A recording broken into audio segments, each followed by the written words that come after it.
omzum yükle doldu ama bende vazgeçmek yoktu. Bitmedi, bitmedi, bitirmedim.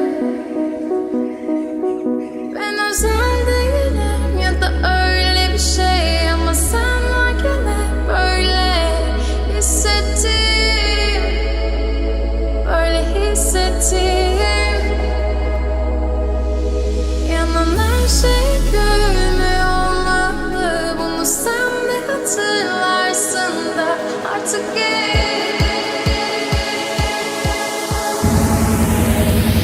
böyle hissettim.